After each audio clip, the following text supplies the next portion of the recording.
Assalamualaikum warahmatullahi wabarakatuh. Selamat pagi semuanya, semoga sehat selalu. Sebelum kita melanjutkan materi yang kedua, sebelumnya mari kita berdoa bersama-sama. Berdoa dimulai. Selesai. Hari ini kita akan melanjutkan materi sebelumnya yang sudah sampaikan sebelumnya. Hari ini kita akan lihat nilai-nilai Pancasila sesuai dengan perkembangan zaman. Minggu lalu kita sudah membahas Pancasila dari masa ke masa. Hari ini akan kita lihat penilaian nilai Pancasila sesuai dengan perkembangan zaman. Silakan buka buku paket halaman 12. Kita lihat dulu pengertian nilai.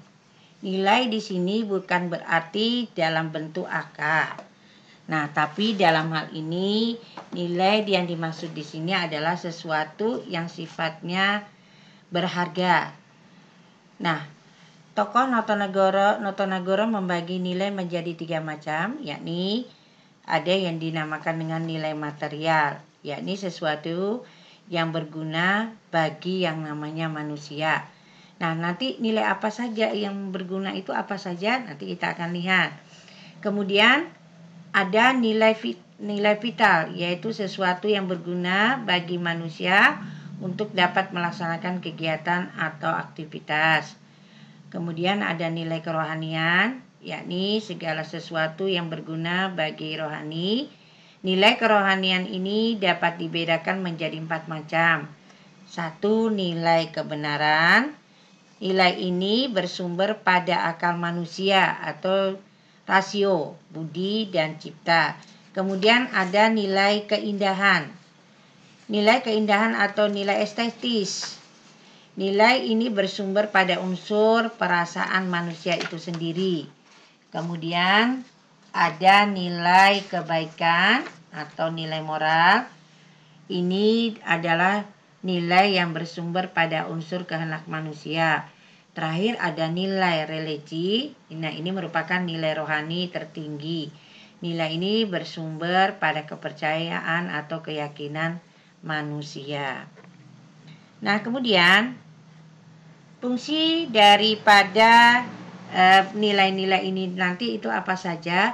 Ini sebenarnya hanyalah sebagai penekanan bagaimana masyarakat Indonesia bisa memahami pentingnya menyadari kepentingan masyarakat itu sendiri.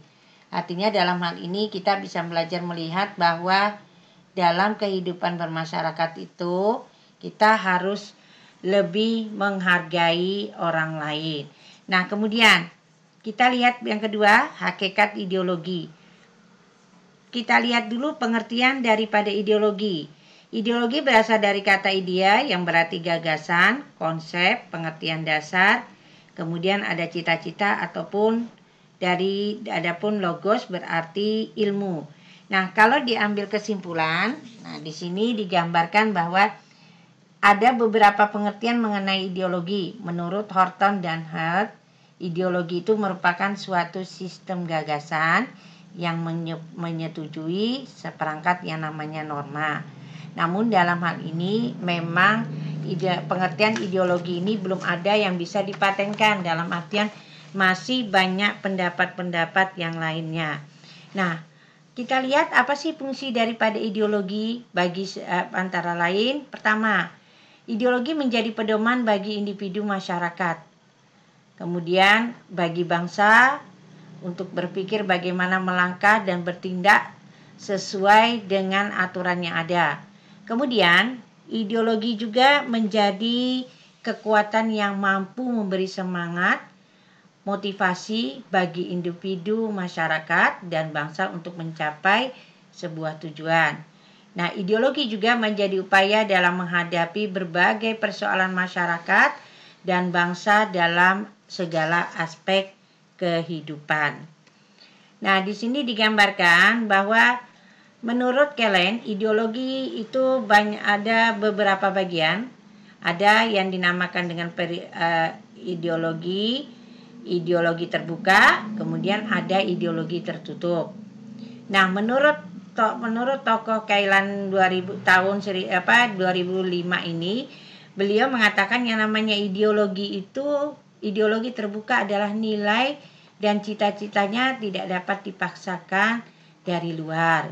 Kemudian nilai dan cita-cita digali dari kekayaan moral dan budaya masyarakat itu sendiri. Kemudian nilai juga bisa berasal dari hasil musyawarah dan konsekuensi masyarakat. Nah, kemudian menurut beliau juga, kalau yang dinamakan dengan ideologi tertutup tadi adalah ideologi terbuka. Nah, menurut beliau, ideologi terbuka itu bukan merupakan cita-cita yang sudah hidup dalam masyarakat, juga merupakan cita-cita satu kelompok orang yang mendasari suatu program untuk merubah dan memperbaharui masyarakat. Kemudian, ideologi ini juga dibenarkan atas nama ideologi bahwa masyarakat harus yang namanya punya rasa berkorban. Nah, Pancasila bersifat aktual dan dinamis atau simpatif dan senantiasa mampu menyesuaikan dengan perkembangan zaman, menyesuaikan pengetahuan dan teknologi, serta dinamika perkembangan masyarakat. Di sini digambarkan bahwa inilah peran mengapa pentingnya Pancasila dijadikan sebagai faktor yang sangat penting dalam kehidupan masyarakat Indonesia. Nah, nilai-nilai yang terkandung dalam Pancasila sebagai ideologi terbuka adalah ada yang namanya nilai dasar. Nah, ini adalah pendapat menurut Hamdayani dan kawan-kawan. Nilai dalam Pancasila bisa bersifat nilai dasar, artinya asas-asas yang kita terima sebagai dalil yang bersifat mutlak. Dalam artian mutlak di sini digambarkan berarti sesuatu yang benar dan tidak perlu dipertanyakan lagi.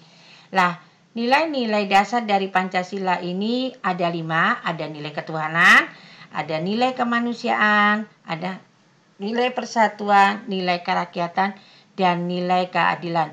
Nah, nilai-nilai ini terdapat di mana? Terdapat pada Pancasila, baik dari sila 1 sampai sila kelima.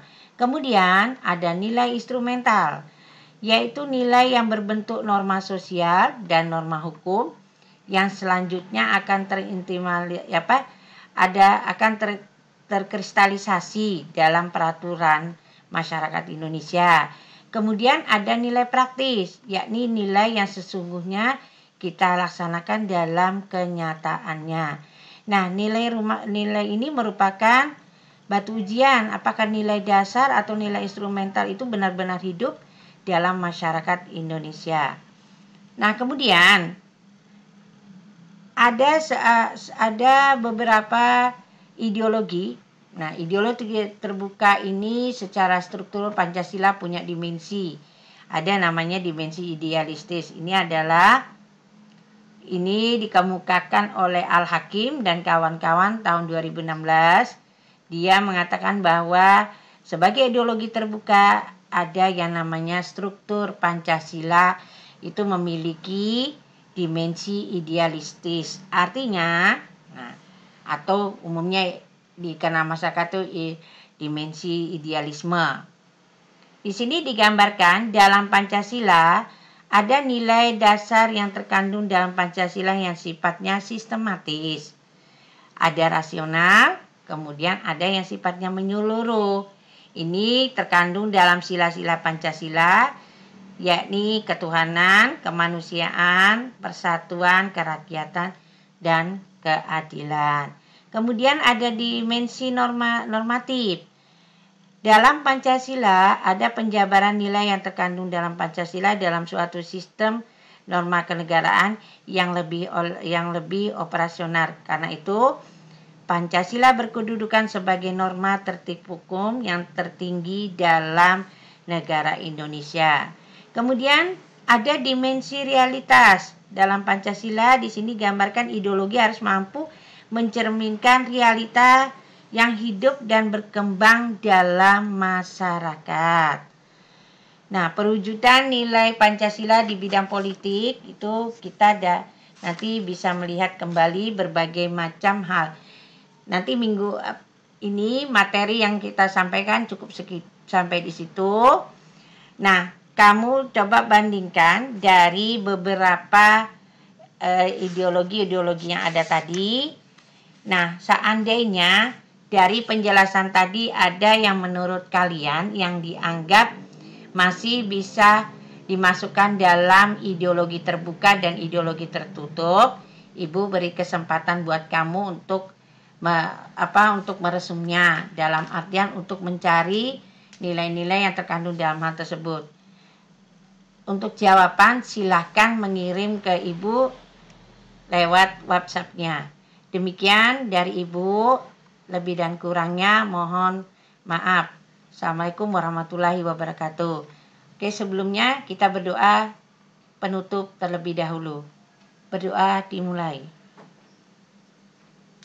Berdoa selesai.